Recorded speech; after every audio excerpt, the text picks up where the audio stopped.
뭐 우리 자산운용이 그런 방향으로 가는 건 아주 잘하셨다고 생각하고 있습니다.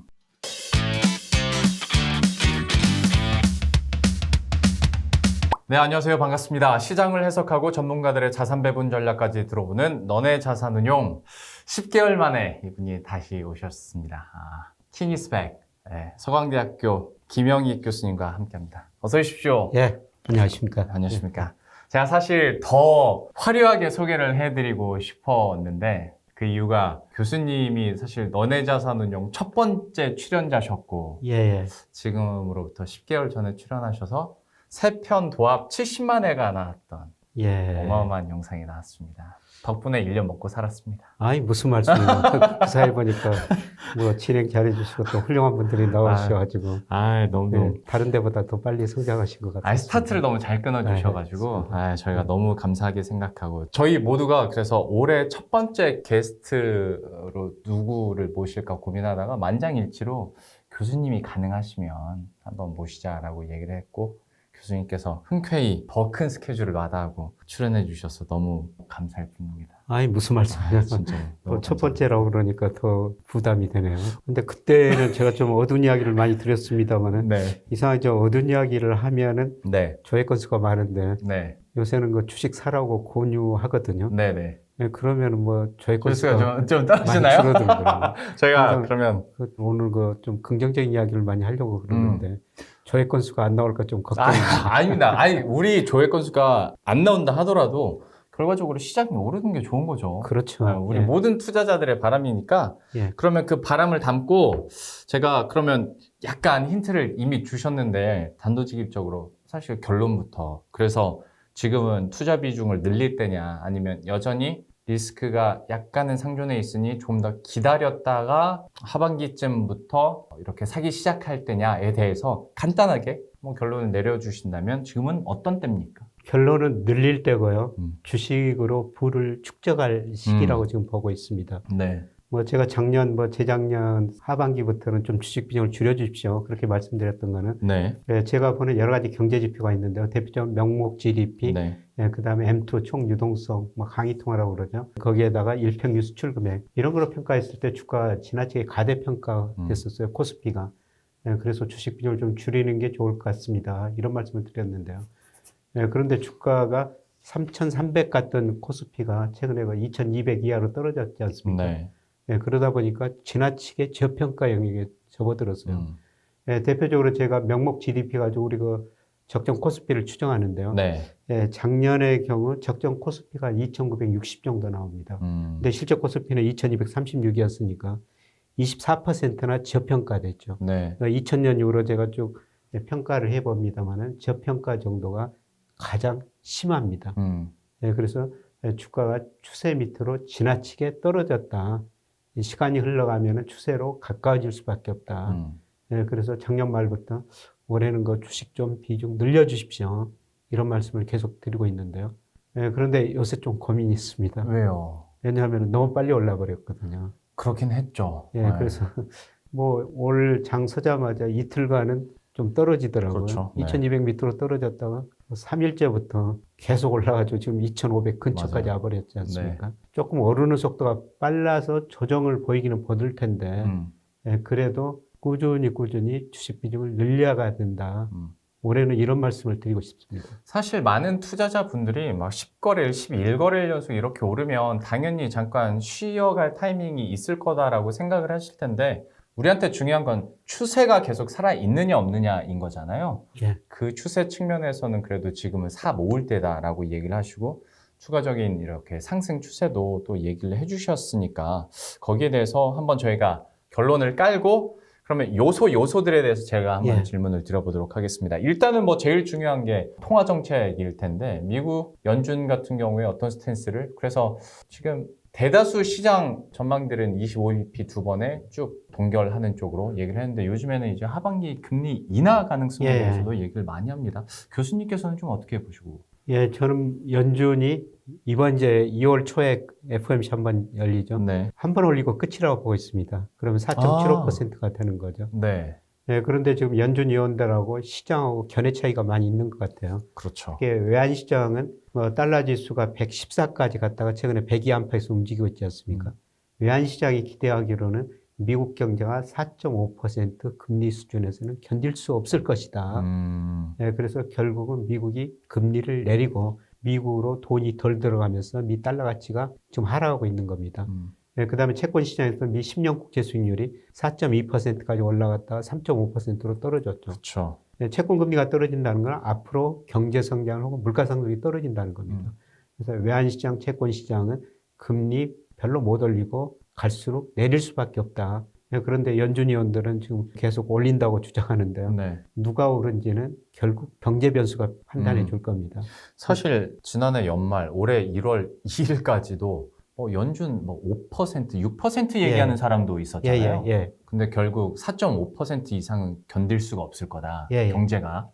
그렇다면 이제 25bp 한 번 정도 올린 다음에 쭉 가다가 올해 안에 금리 인하 가능성도 그러면 생각을 하고 계세요? 예, 저는 4분기에 금리 인하하리라고 보고 있습니다. 예, 그래서 적정 금리를 추정하는 여러 가지 방법이 있는데 대표적으로 테일러 준칙이라는 게 있거든요. 그거는 뭐 쉽게 설명드리면은 실제 GDP가 잠재 GDP 위에 있느냐 밑에 있느냐, 그 다음에 물가 상승률 목표치 위에 있느냐 아래에 있느냐. 아마 물가 상승률은 올 연말까지도 위에 있을 겁니다. 2% 위에 있을 텐데요. 그런데 실제 GDP가 잠재 GDP 밑으로 많이 떨어져 있을 거라는 겁니다. 예, 저는 미국 경제가 2분기, 3분기 마이너스 성장을 하리라고 보고 있어요. 이미 작년 4분기 2.9% 성장했습니다. 그렇더라도 미 연준에서 추정하는 잠재 GDP보다 실제 GDP가 0.5% 밑에 있거든요. 예, 그런데 앞으로 경제 성장이 더 낮아지면은 실제 GDP가 잠재 GDP 2%, 3%로 더 떨어질 겁니다. 그런데 아마 연준 생각이 오르냐, 외환시장, 채권 시장이 오르냐, 그거는 미국 소비가 알려줄 거예요. 예, 그런데 저는 미국 소비가 많이 감소하리라고 보고 있습니다. 왜냐하면은 미국 사람들이 그동안 저축의 돈들을 너무 많이 써버렸거든요. 예, 미국의 가계저축률이 작년에 평균 한 3.2% 정도 돼요. 이게 2005년에 2.9% 이후 처음으로 가장 낮은 수치입니다. 그만큼 모아둔 돈을 써버렸기 때문에 소비할 돈이 별로 없다는 겁니다. 예, 그래서 소비가 감소하면서 경제 성장이 마이너스 폭이 좀 깊어지면서 적정금리 추정해 보니까 4분기에는 2.9% 정도 나와요. 그러면은 지금 뭐 4.5, 4.75%일 텐데 연말에 적정금리가 2.9%라는 겁니다. 뭐 그러면은 저는 금리를 4분기부터 내릴 수밖에 없다. 이렇게 지금 보고 있는 것입니다. 적정금리를 기준으로 봤을 때는 이제 그러니까 사실은 대다수가 이제 내년 초 금리 인하 얘기들을 많이 했었는데 적정금리 생각했을 때는 진짜 하반기부터 그러니까 4분기부터 시작은 해야 뭔가 좀 안정화가 있긴 하겠네요, 진짜로. 네, 그런데 제가 적정금리 추정할 때 물가 상승률, 그다음에 미국의 GDP 성장률은 제가 예측한 게 아니라 블룸버그 컨센서스, 최근 컨센서스를 거기다 대입해가지고 구해본 겁니다. 그랬더니 적정 수준 금리가 2.9% 나오더라는 겁니다. 1.1%포인트나 나왔는데 그러면 금리 인하를 하면서 갖게 될 시장의 변화들은 제가 잠시 후에 잠깐 킵해놨다가 한번 질문을 드려보도록 하겠고 그 전에 그러면 우리나라도 뭔가 스탠스 변화를 보여야 될 거 아니죠? 한국은행은 어떻게 전망하세요? 지금 한국은행도 지난번에 3.5%까지 올려놓고 뭐 6위원 중 3명은 3.5%로 유지하자, 3명은 뭐 3.75%까지 올리자 이런 거 논쟁이 있었다고 한국은행 총재가 이야기했는데요. 저는 3.5%가 마지막이었었다 이렇게 생각하고 있습니다. 왜냐하면 미국 경제도 나빠지지만 우리 경제도 지금 상당히 어렵거든요.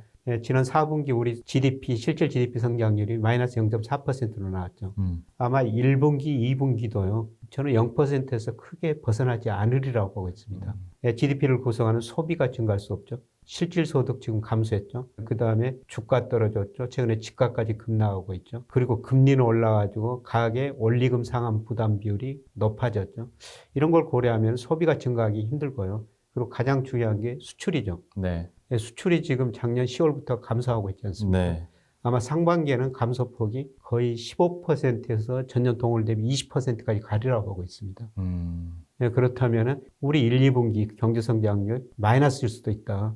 그렇게 되면 금리 올리기 상당히 힘들다고 보고 있습니다. 사실 중앙은행들은 어설프게 통화 다시 완화적으로 스탠스 변했다가 인플레이션 못 잡고 예. 막 결국 아무런 소득도 없는 거 아니냐라는 불안감들이 지금까지 많았지만 경기를 봤을 때는 결국에는 다시 되돌려서 스탠스 변화와 또 금리 인하를 연준도 그렇고 우리도 그렇고 할 수밖에 없을 것이다. 예, 통화 정책은 현재의 경기보다는 사실 미래의 경기를 예측하고 네. 통화 정책을 펼쳐야 됩니다. 네. 예, 그래서 미 연준과 FOMC 발표문 보면은 그동안 금리 인상했으니까 이 시차 효과가 어떻게 나타날지 궁금하다. 그런 문구도 들어있거든요. 네네. 예, 그런데 제가 그 미국이나 우리나라 기준금리, 연방기준금리를 올렸을 때 소비에 미치는 영향을 분석해 보니까 한 9 내지 12개월 정도 시차를 두고, 특히 12개월 시차를 두고 가장 많은 영향을 미치거든요. 네. 예, 그래서 작년 3월부터 연준이 과감히 금리를 인상했으니까 그 금리 인상 효과가 올 2분기, 3분기에 집중적으로 나타날 거라는 겁니다.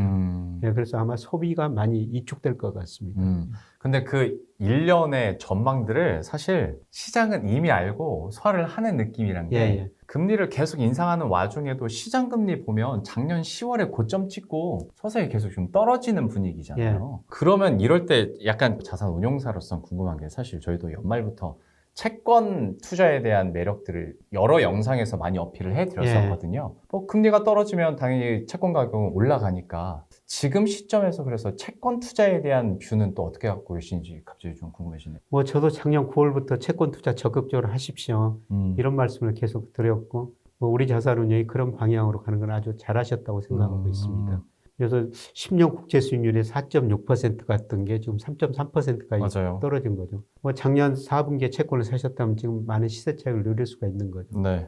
예, 그런데 아직도 제가 보기에는 우리 금리가 높습니다. 물론 앞으로 떨어지는 속도는 좀 둔화될 텐데요. 예를 들어서 우리 10년 국채 수익률이 우리 장기적으로 명목 장대 성장보다 미국이나 우리나라 낮은 수준 유지하고 있거든요. 네. 그런데 우리 명목 잠재 성장을 추적해 보니까 3%예요. 저는 10년 국채 수익률이 그 밑으로 떨어질 것이다. 네, 그리고 우리 가계 자산 중에서 채권 비중이 작년 9월 자금 순환표 보니까 2.1%밖에 안 돼요. 네. 너무 낮다는 거죠. 그리고 일부 개인들이 직접 채권을 사셨다고 그럽니다만은 제가 그 채권형 펀드 이걸 매일매일 추적에 데이터가 나올 때마다 보는데 네. 이게 130조 원 안팎에서 전혀 늘어나지도 않고 줄어들지도 않고 뭐 우리 자산은 좀 많이 들어왔는지 모르겠지만은 전체적으로 보니까 채권형 펀드가 전혀 안 늘어나고 있더라고요. 저희는 조금 좋아지긴 했습니다. 예, 그렇습니까? 다행이네요. 단기 자금이긴 하지만. 예. 네네. 예, 그래서 이런 식의 그 채권 투자 자금이 뭐 직접은 일부 개인들이 사셨다고 그러지만은 이럴 때 그 펀드도 좀 더 많이 채권형으로 들어오셨다면은 네. 안정적으로 수익을 낼 수 있던 때인데 왜 저는 채권 시장으로 돈이 안 들어오는지 참 궁금해요. 지금. 근데 아직 그러니까 개인 투자자들 느낌으로 채권에 직접 투자하는 게 되게 그냥 막연하게 느껴지는 것도 없잖아 좀 있거든요. 하다 보니 저희들도 계속 얘기하는 게 꼭 우리 자산 운용이어서가 아니라 채권형 펀드에 투자하는 것도 한 가지 방법인 건데 거기에 대해서는 교수님 옆에 모시고 제가 너무 직접적으로 홍보를 하긴 좀 민망하니까 이 정도로 하고 다음 영상에서 제대로 홍보를 한번 해드릴게요. 근데 이제 듣다 보니까 아직 여전히 채권 가격이 오를 룸은 남아있고 그래서 어떤 채권형 펀드나 채권 투자 비중을 늘리는 건 아직 유효하다라고 얘기를 해주셨는데 한편으로 또 생각하면 보통 물론 지난해는 아니었습니다만 채권 시장이 좋으면 주식 시장 떨어지고 주식 시장 좋으면 채권 시장 떨어지고 사실 이게 보통의 일이잖아요. 작년에는 둘 다 안 좋았지만 채권 시장이 만약에 올해 좀 살아난다고 하면 주식 시장은 브레이크인가? 라는 단순하게 생각이 드는데 여기에 대해서는 어떻게 보세요? 근데 가장 기본적으로 생각하면요. 우리가 이론적으로 주가를 결정하는 게